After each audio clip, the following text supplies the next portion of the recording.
تو ایران مشرق وسطیٰ سے باہر یورپی ملکوں میں امریکی اڈوں کو بھی ٹارگٹ کر سکتا ہے اور آبنائے ہرمز میں زیر زمین کیبلز کو بھی اڑا سکتا ہے۔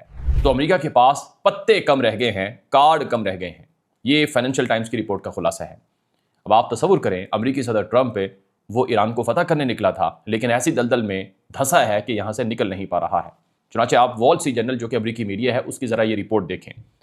وال اسٹریٹ جرنل نے اپنی رپورٹ میں لکھا کہ ایران نے UAE کے جہازوں پر حملے کیے اور اسی طرح سے عرب ملکوں کے خلاف مسلسل ایران حملے کر رہا ہے اور کوئی جہاز آبنائے ہرمز سے تیل والا ایران گزرنے نہیں دے رہا ہے۔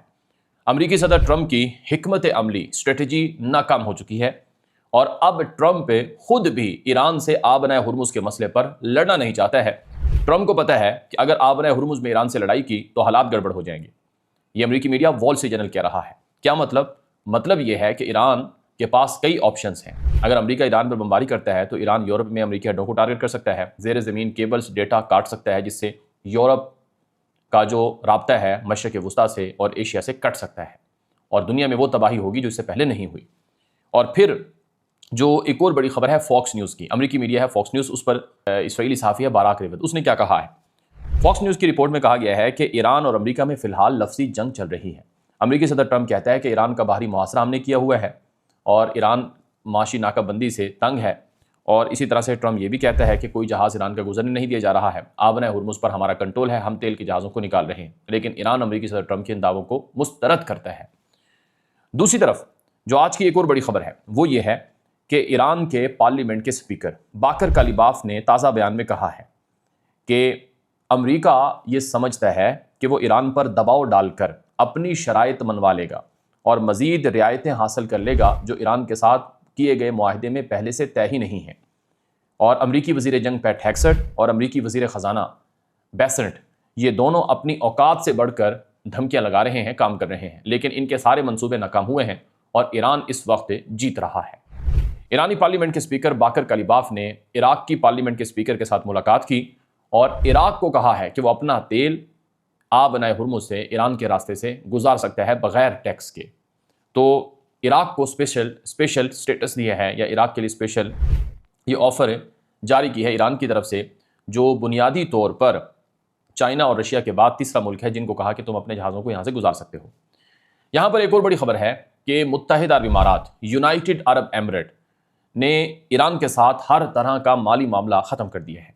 UAE بہت سخت ناراض ہے ایران سے، کیونکہ ایران تیل کے جہازوں کو، UAE کے تیل کے جہازوں کو ٹارگٹ کر رہا ہے۔ کوئی 5 سے 7 جہاز ہیں UAE کے جو ایران ٹارگٹ کر چکا ہے، اور یہ بھی رپورٹ ہے کہ ایک اماراتی جہاز کو ایران نے قبضے میں بھی لیا ہے۔ تو متحدہ عرب امارات نے ایران کے ساتھ لڑنا، ایران کے ساتھ مالی معاملات کرنا، تعلقات لین دین کے ختم کر دیے ہیں، عالمی میڈیا رپورٹ کر رہا ہے۔ اور UAE نے سیکرٹلی پس پردہ پرائیویٹلی رابطے بھی کیے تھے ایران سے کہ ہم پر حملے بند کر دیے جائیں، لیکن ایران بہت ضدی ہے، اپنی شرائط پر اڑا ہوا ہے اور پیچھے ہٹنے کو تیار نہیں ہے۔ چنانچہ ایران نے کہا کہ چاہے UAE ہو، چاہے قطر ہو، چاہے کوئی بھی ملک ہو، ہم اپنے اصولوں کے مطابق معاملات کریں گے۔ ہمارے اصول واضح ہیں کہ امریکہ کے اڈے ختم کر دو، امریکہ کو یہاں سے بھگا دو، اور پھر ہمارے ساتھ تجارت کرو، ہمارے ساتھ لین دین رکھو، اور جو ہم کہہ رہے ہیں آبنائے ہرمز پر ٹیکس کا نظام ہوگا، ہم اسے کنٹرول کریں گے، اس کو مانو۔ اگر یہ نہیں مانتے تو پھر ہم تمہارے جہازوں کو ٹارگٹ کریں گے۔ تو اس کا مطلب یہ ہے کہ امریکہ کے ساتھ بھی ایران نے سینگ پھنسائے ہوئے ہیں اور عربوں کے ساتھ بھی ایران کی مڈ بھیڑ چل رہی ہے، اور یہ سارا کچھ معاملہ گڑبڑ ہوا ہے امریکی صدر ٹرمپ کی وجہ سے اور اسرائیل کی وجہ سے۔ اگر اسرائیل یہ جنگ نہ چھڑواتا تو یہ سارا بحران کھڑا ہی نہ ہوتا۔ ایران خود سے آبنائے ہرمز پر قبضہ نہیں کر سکتا تھا اور خود سے اتنے بڑے معاملات نہیں کر سکتا تھا جو کہ اب ہو چکے ہیں۔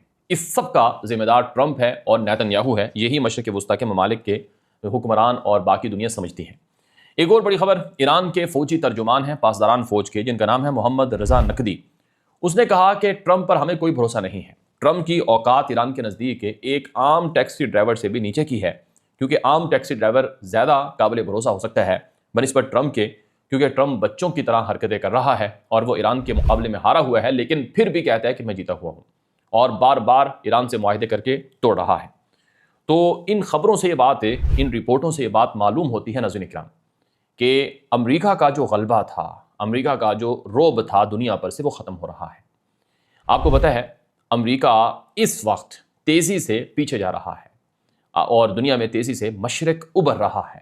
ایران کی مدد چائنا نے کی، رشیا نے کی، شمالی کوریا نے کی، اور ایران کو جتانے کے پیچھے چین کا سب سے بڑا ہاتھ ہے، اور مشرق وسطیٰ سے جب امریکی اڈے ختم ہوں گے تو مشرق وسطیٰ کے ممالک چین کی طرف آئیں گے، اور ویسے بھی پچھلے 10 سالوں سے چین کے ساتھ عرب ملکوں کے، خلیجی ممالک کے، مشرق وسطیٰ کے عرب ملکوں کے تعلقات بڑے ہیں۔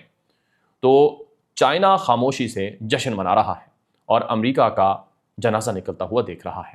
امریکی صدر ٹرمپ اپنی عوام کو بیوقوف بنا رہا ہے، لیکن عوام امریکہ میں ٹرمپ کی مخالف ہو چکی ہے، کیونکہ اسٹریٹ آف ہرمز، آبر ہرمز کی بندش سے امریکہ میں بھی تیل ختم ہو رہا ہے، اور امریکہ میں تیل مہنگا ہو چکا ہے۔ پوری دنیا ٹرمپ کی وجہ سے اور اس سے بے بنیاد جنگ کی وجہ سے، جو کہ اسرائیل کے کہنے پر شروع ہوئی تھی، اس کا خمیازہ بھگت رہی ہے۔ آپ کیا سمجھتے ہیں؟ اپنی رائے کامنٹ کر دیں، واٹس ایپ کر دیں۔ اب تک کے لیے اتنا ہی، اجازت دیجیے۔ السلام علیکم ورحمۃ اللہ وبرکاتہ۔